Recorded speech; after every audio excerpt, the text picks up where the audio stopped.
वक्रतुंड महाकाय सूर्यकोटि समप्रभ निर्विघ्नं कुरु मे देव सर्वकार्येषु विनायक, विघ्न विनाशक, कष्ट निवारक, मंगल मूर्ति, सर्व फलदायक श्री गणेश, जिन्हें सर्व देवी देवताओं में अग्र पूज्य होने का वरदान है, इसलिए हम किसी भी कार्य की शुभारंभ से पहले श्री गणेश की पूजा करते हैं और कहते भी हैं कि आइए श्री गणेश करें। जैसे शुभारंभ और श्री गणेश एक दूसरे का पर्यायवाची हैं। हम गौर करें कि सभी देवी देवताओं का चित्र एक सार दिव्य, सौम्य, सुंदर दिखाया जाता है, परंतु हाथी के सिर के साथ चूहे की सवारी और बड़ा पेट, इन सब के साथ में श्री गणेश जी का चित्र कुछ अजीब लगता है।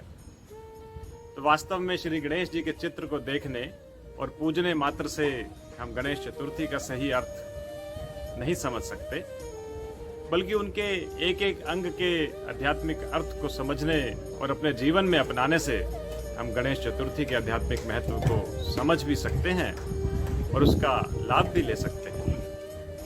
तो शिव पुराण में वर्णित ये कथा तो हम सभी ने सुनी होगी कि माता पार्वती स्नान के लिए जा रही थी, तो उन्होंने अपने शरीर की मिट्टी से एक बालक का निर्माण किया और उस बालक को द्वारपाल के रूप में नियुक्त किया।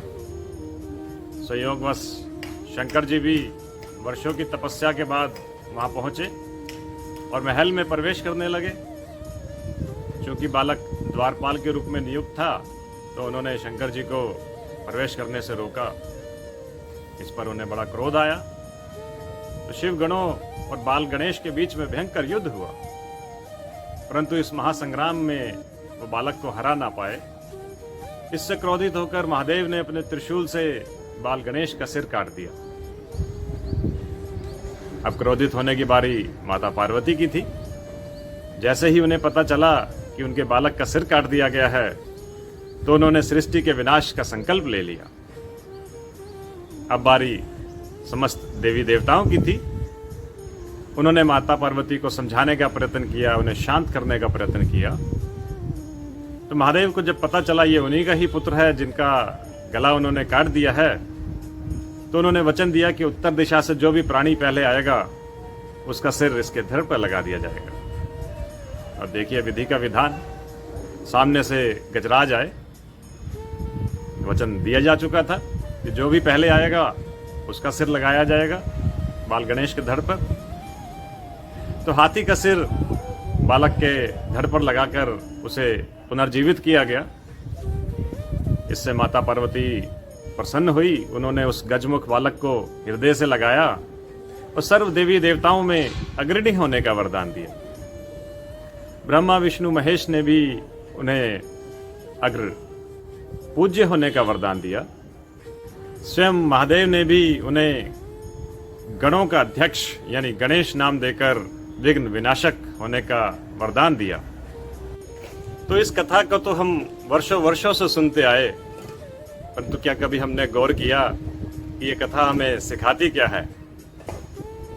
श्री गणेश के एक एक अंग का आध्यात्मिक अर्थ क्या है और हमें अपने जीवन में इसे कैसे फॉलो करना चाहिए? वास्तव में जब मनुष्य आत्मा इस संसारिकता की, भौतिकता की चकाचौंध में मग्न होती है, तो उसका अहंकार अपने चरम सीमा पर होता है और यह अहंकार आत्मा और परमात्मा के बीच में द्वारपाल का कार्य करता है, यानी आत्मा को परमात्मा से मिलने नहीं देता। तो जब परमात्मा इस सृष्टि पर आते हैं, तो सबसे पहले मनुष्य आत्मा का अहंकार का गला काटते और उसे दिव्य बुद्धि व विवेक का वरदान देते हैं। हाथी सभी पशुओं में सबसे अधिक बुद्धिमान माना जाता है, इसलिए बाल गणेश के धड़ पर हाथी का सिर लगाया, यानी उसे दिव्य बुद्धि और विवेक का वरदान दिया। तो हाथी के बड़े सिर के साथ हम देखें गणेश जी की आंखें छोटी छोटी दिखाई जाती हैं। छोटी आंखें अर्थात दूरदृष्टि, जीवन में दूर देखने का नजरिया। जब भी हमें दूर देखना होता है तो हम अपनी आंखें छोटी कर लेते हैं, अर्थात हम अपने जीवन में आगे आने वाले पल की सोचें, उसी हिसाब से हम अपने कार्य करें और छोटी आंखों में हम परमात्मा का दिव्य रूप भी बसा कर रखें। और छोटी आंखों के साथ मुंह छोटा और कान बड़े। मुंह छोटा अर्थात हम कम बोलें, मीठा बोलें, मधुर बोलें, और कान बड़े अर्थात हम सुने ज़्यादा। सत्य को सुनने के लिए हमें बड़े कानों की जरूरत है, या महत्वपूर्ण बात को सुनने के लिए भी कहा जाता है कि कान खोलकर सुने। तो कान बड़े अर्थात हम सुने ज़्यादा, मुंह छोटा अर्थात हम बोले कम, मधुर बोले। अब छोटी आंखें, छोटे मुंह और बड़े कान के साथ सूंड। सूंड फर्म और फ्लेक्सिबल का कॉम्बिनेशन है। फर्म इतनी कि वो बड़े से बड़े वृक्ष को भी जड़ से उखाड़ कर फेंक सकती है, और फ्लेक्सिबल इतनी कि वो छोटे से बच्चे को भी बड़ी मासूमियत के साथ अपनी सूंड में चाहती उठा सकता है। तो हम सत्य के मार्ग पर फर्म रहें, अडिग भी रहें, और अपने संबंधों की मधुरता को बनाए रखने के लिए फ्लेक्सिबल भी रहें। तो हाथी की सूंड हमें कार्य कुशलता का प्रमाण देती है। छोटी आंखें, बड़ा सिर, बड़े कान और छोटे मुंह के साथ गणेश जी का पेट बड़ा दिखाया जाता है। बड़ा पेट अर्थात समाने की शक्ति हो। कोई भी बात हम सुने तो इधर की बात उधर ना करें, स्वयं के अंदर समा लें। अब इतने भारी भरकम शरीर वाले गणेश जी की सवारी चूहे की दिखाई जाती है। क्या गणेश जी चूहे की सवारी कर पाएंगे? चूहा हरदम हर चीज को कुतरता रहता है, हर समय इधर से उधर फुदकता रहता है। तो चूहा प्रतीक है हमारी कर्मेंद्रियों का।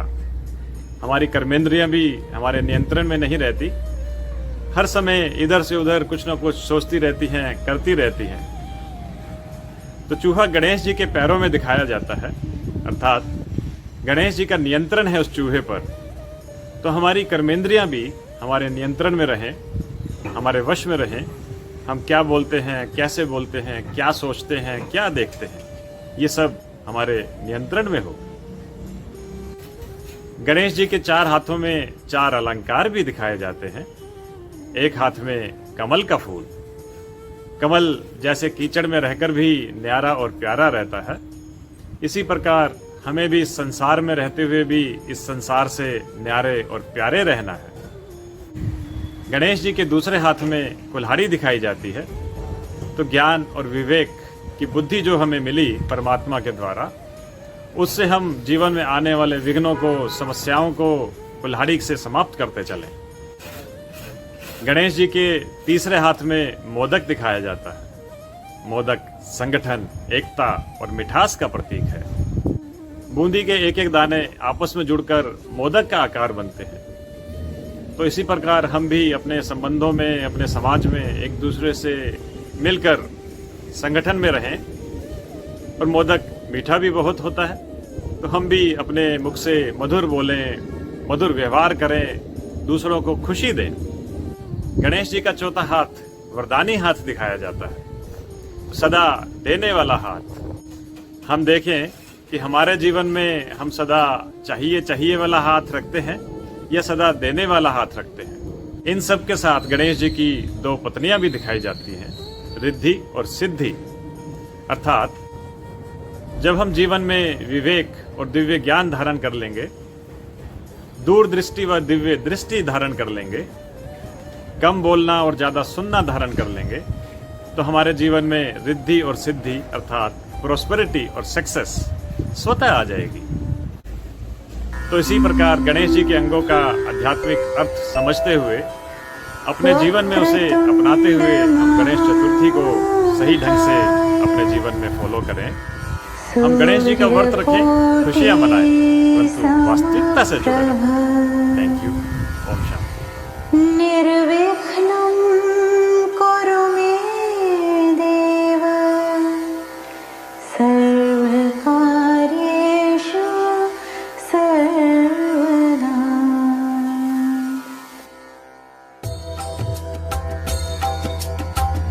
गाये गणपति जगवंदन, गाये गणपति जगवंदन। शंकर सुवन भवानी नंदन, शंकर सुवन भवानी नंदन।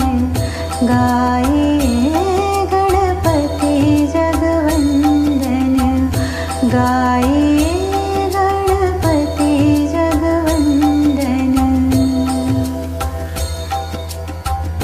सिद्धि सदन गजवदन विनायक, सिद्धि सदन,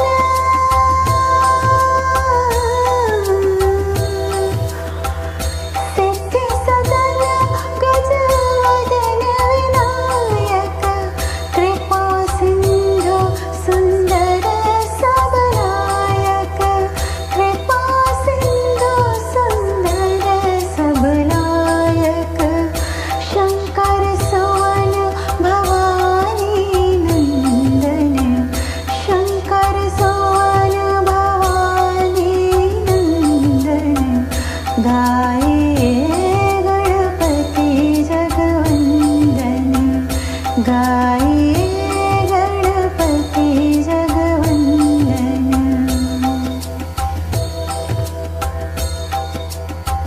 मोदक प्रिय मृद मंगलदाता, मोदक प्रिय मृद मंगलदाता।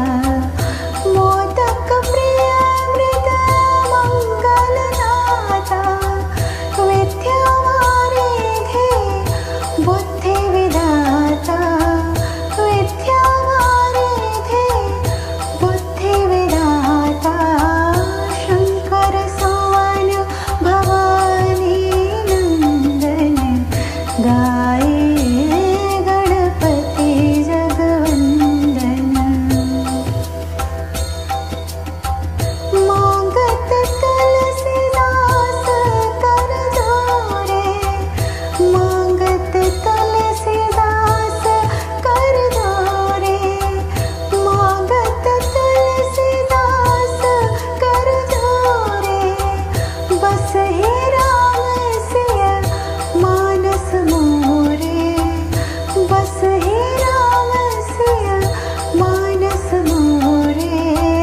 शंकर सुवन भवानी नंदन, शंकर सुवन भवानी नंदन।